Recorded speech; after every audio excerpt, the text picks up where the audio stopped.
Bismillahirrahmanirrahim. Alhamdulillahi rabbil alamin. Wassalatu wassalamu ala sayyidil mursalin Sayyidina wa maulana Muhammadin wa ala alihi wa sahbihi ajma'in. Amma ba'du. Wala hawla wala quwata illa billahil aliyyil azim. Rabbi syrah li sadri wa yasir li amri wahlul 'uqdatam min lisani yafqahu qawli. Subhanaka la ilma lana illa ma 'allamtana innaka antal alimul hakim. Allahumma rzuqna fahman nabiyyin wa hifdzal mursalin wa ilhamal malaikatil muqarrabin birahmatika ya arhamar rahimin. Allahumma aghnina bil ilmi wa zayyinna bil hilmi wa akrimna bit taqwa wa jamilna bil afiyah birahmatika ya arhamar rahimin. Rabbana zidna ilma warzuqna fahma waj'alna minas shalihin. Allahumma akhrijna min dhulumatil wahmi wa akrimna bi nuril fahmi waftah alaina bi ma'rifatil ilmi wa nawwir qulubana bi nuri hidayatika kama nawwarta syamsa wal qamar wa sahhil lana abwaaba fadlika ya arhamar rahimin. Amin ya rabbal alamin. Qala al muallifu rahimahullahu ta'ala nafa'anallahu bi ulumihi wa bi asrarihi fid dharaini amin ya rabbal alamin. Wa yahsulu lan hasil apa aqalluhu luwih sithik-sithike ngedusi mayit bi ta'mimi badanihi kelawan ngratani badane mayit bil ma'i kelawan banyu marratan kelawan saambalan hatama sehingga perkara tahta kulfatil aqlafi kang tetep ing dalem sak ngisore kulfae wong kang durung khitan alal ashahi ing atase kol kang asoh sobiyen iku bocah cilik kana ono sapa al aqlafu wong kang durung dikhitan au balighon utawa wong sing wis baligh. Qala dawuh sapa al-Abbadiyyu Imam al-Abbadi rahimahullahu taala wa ba'dul Hanafiyati lan setengah pira-pira ulama Hanafiyah ing dawuh la yajibu ora wajib apa ghusluma basuh perkara tahtaha kang tetep ing dalem ngisore kulfatil aqlaf.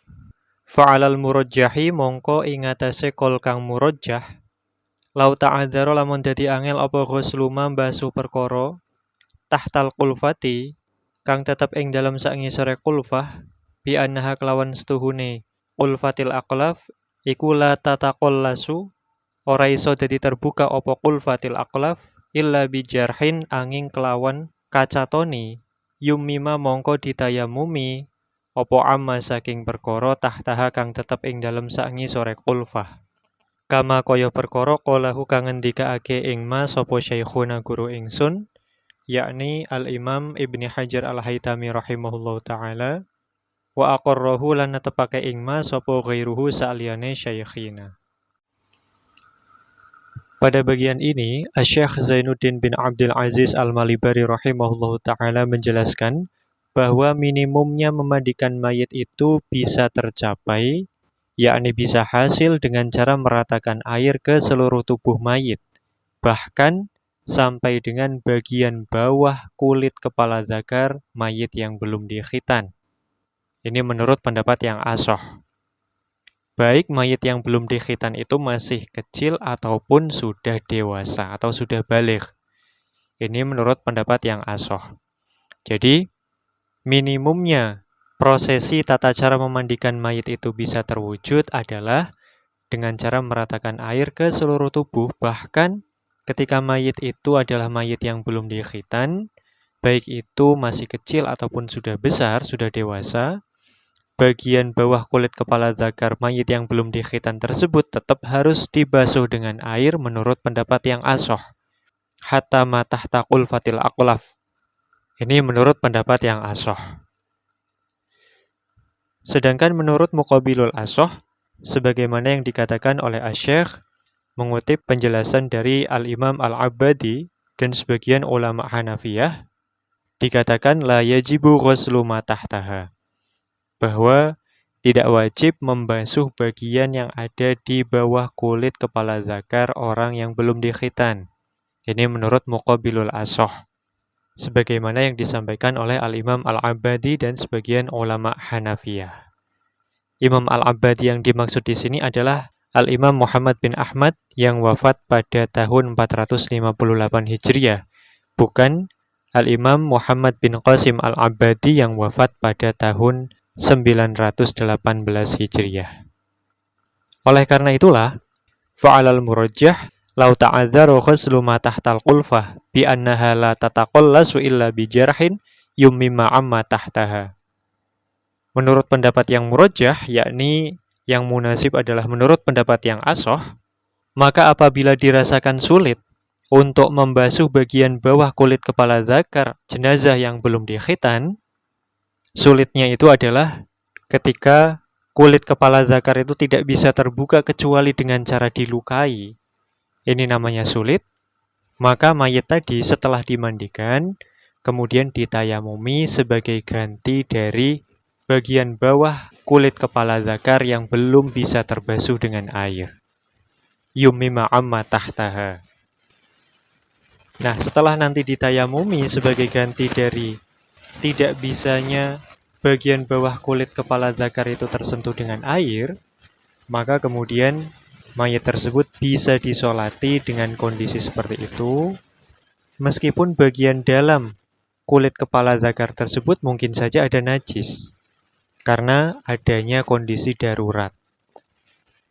Hal ini sebagaimana yang difatwakan oleh guru beliau, yaitu Al-Imam Ibnu Hajar Al-Haytami rahimahullahu ta'ala, sebagaimana yang disebutkan di dalam I'anati Thalibin yang ditulis oleh Sayyid Bakri Syato, di mana beliau mengatakan, ai lau ta'adzara ghuslu ma tahtal qulfah bisababi annaha la tataqallasu ai la tankashifu wa la tanfasikhu illa bijarhin yummima amma tahtaha ai wasulliya alaih wa in kana ma tahtaha najisan lid-darurah. Jadi tidak apa-apa adanya kemungkinan najis di dalam atau di bagian bawah kulit kepala zakar mayit yang belum disunat tersebut karena adanya kondisi darurat. Kondisi darurat itu adalah kesulitan menjangkaunya dengan air, yang mana kulit kepala zakar itu tidak bisa terbuka kecuali dengan dilukai. Maka dilukainya itu dihindari, tidak boleh melukai jasad seorang mayit tersebut, walaupun mayit tersebut tidak khitan karena kecerobohannya. Dia menunda-nunda tidak mau khitan sampai dia meninggal. Ini pada hakikatnya menunda khitan itu dosa. Nah, meskipun berdosa ini, tetap ini statusnya darurat. Jenazah itu ditayamumi sebagai ganti bagian bawah kulit kepala zakar yang tidak bisa tersentuh dengan air, kemudian nanti disolati dengan kondisi seperti itu, sebagaimana yang difatwakan oleh Imam Ibnu Hajar Al-Haytami rahimahullahu ta'ala. Hal ini berbeda halnya dengan yang disampaikan oleh Al-Imam Ar-Ramli rahimahullahu ta'ala, di mana beliau mengatakan, in kana ma tahtaha tahiran yuyammamu anhu wa in kana najisan fala yuyammamu wa yudfanu bila sholatin alaih li'anna syartat tayammum izalatun najasah.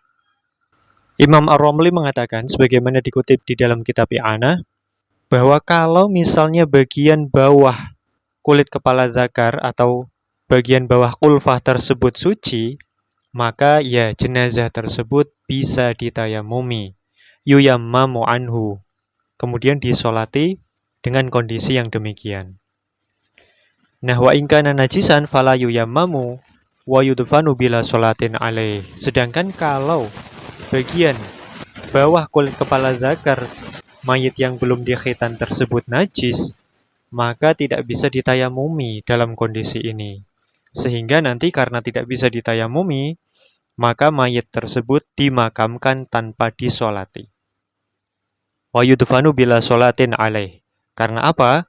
Karena syarat tayamum itu adalah izalatun najasah. Maka ketika najasah yang ada di balik atau di bawah kulit kepala zakar mayit yang belum dikhitan tersebut tidak bisa dihilangkan, maka tayamum itu juga tidak memenuhi persyaratan sehingga tidak bisa disolati. Karena solat mayit itu syaratnya adalah harus dipastikan adanya kesucian dari mayit tersebut. Namun demikian, di antara pendapat Imam Ibnu Hajar maupun pendapat Imam Ar-Ramli, yang mana Imam Ibnu Hajar Al-Haytami rahimahullah menyatakan, mayit orang yang belum dikhitan, meski bagian bawah kulfahnya itu ada najis, tidak apa-apa ditayamumi karena kondisi darurat. Sedangkan menurut Imam Ar-Ramli, kalau bagian bawah kulfa itu najis, tidak bisa ditayamumi sehingga dimakamkan tanpa disolati, maka mana yang mestinya kita ikuti? Ikut pendapat pertama, yakni pendapat Imam Ibnu Hajar ataupun pendapatnya Imam Ar-Ramli. Maka Sayyid Bakri Syato memberikan rekomendasi di dalam kitab I'anatul Talibin. Beliau mengatakan, wa yambaghi taqlidul awal li'anna fi dafnihi bila sholatin ada mahtiramil mayit. Bahwa menurut Sayyid Bakri Syato seyogianya kita mengikuti pendapat yang awal, yakni pendapatnya Imam Ibnu Hajar Al-Haytami rahimahullah ta'ala. Karena apa? Karena memakamkan mayit orang yang belum dikhitan tanpa mensolatinya itu tidak menunjukkan adanya penghormatan terhadap mayit. Nah, baik itu mengikuti pendapat pertama ataupun mengikuti pendapat kedua, wa ala kullin minal qawlain, tetap hukumnya yahrumu qat'u qulfatil mayit wa in aso bi ta'khirihi. Tetap haram hukumnya untuk melukai atau bahkan memotong ulfah atau kulit kepala zakar si mayit yang belum dikhitan tersebut, meski dia tidak dikhitan oleh sebab dia sembrono dan dia bermaksiat oleh sebab mengakhirkan khitannya tersebut. Naam, kesimpulannya adalah jika ada mayit yang statusnya belum dikhitan, baik itu masih kecil ataupun sudah baligh, maka hendaknya kita tetap wajib memandikannya bahkan di bagian bawah kulit kepala zakar si mayit tersebut. Kemudian kalau memang ada kesulitan, yakni air tidak bisa masuk ke bagian bawah kulfah atau kulit kepala zakar mayit yang belum dikhitan tersebut, kecuali dengan melukainya, melukai kulfah tadi, maka kita tidak boleh melukai kulfah tadi, dan bagian bawah kulit kepala zakar tersebut tidak apa-apa, tidak dikenai atau tidak dibasuh dengan air, namun kita ganti dengan tayamum. Kemudian nanti setelah ditayamumi dan setelah dikafani, kemudian disolati dengan kondisi tersebut dan nanti tetap dimakamkan dalam kondisi tersebut karena darurat. Dan sebagai catatan penting, kita tidak boleh memotong ulfah atau kulit kepala zakar mayit yang belum dikhitan meski dia memang sengaja tidak mau dikhitan. Yang mana kesengajaan itu memang adalah bentuk kemaksiatan dan itu berdosa. Tapi tetap kita tidak boleh memotongnya. Naam. Walal mu'allifu rahimahullahu ta'ala wa akmaluhu taslithuhu ilahuna wallahu a'lam bisawab. Subhanakallahumma wa bihamdik asyhadu an la ilaha illa anta astaghfiruka wa atubu ilaik. Subhana rabbika rabbil izzati amma yasifun wa salamun alal mursalin walhamdulillahi rabbil alamin.